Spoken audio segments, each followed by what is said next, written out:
Back to the garage project. Like I was telling you guys before, now the rest is on me, minus the concrete and electrical. So as you can see, I got one bay done. Looks pretty good. I'll work my way around. So what I did was I had to order this.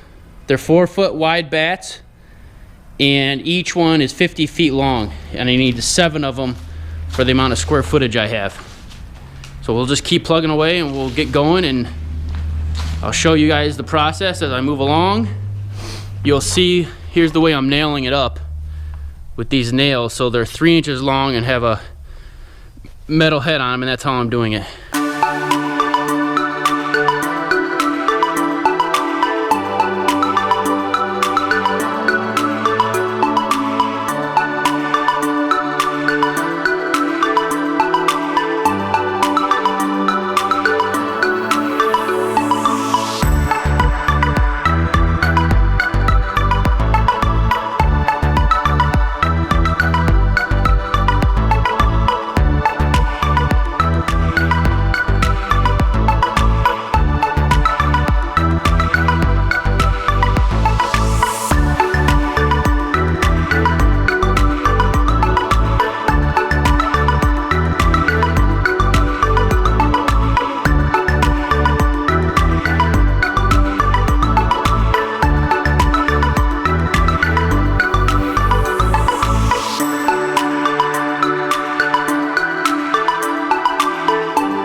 So you'll see as I'm sitting here rolling this insulation out, I set up like a table with like a jig, I guess you would call it. And what I did was I took the table, got it all set up. I made a mark at 10 feet because that's how long my insulation bats had to be. And I screwed in two 2x4s on the end of it. And I made sure that each piece of insulation is lined up with that, so it's a nice square straight cut. And then I attached another 2x4 perpendicular to where the ones are that I attached on that table that I made.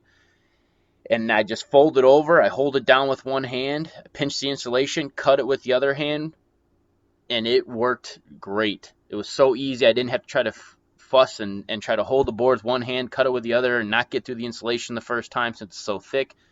And I'm using an Olfa brand knife, and Olfa makes a blade specifically for insulation, and it worked perfect. So I figured I would just explain it to you guys. That's how I did it. It worked out great. It saved me a bunch of time, and it just made it easier on myself as far as cutting it and getting through the first time instead of having to go with your knife going a couple, 2-3 times to try to get it all the way through the insulation. A very sharp blade helps in this process and makes it go quicker and makes it way easier on yourself.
You'll see how far I got up to this point. So I'm about a quarter of it done.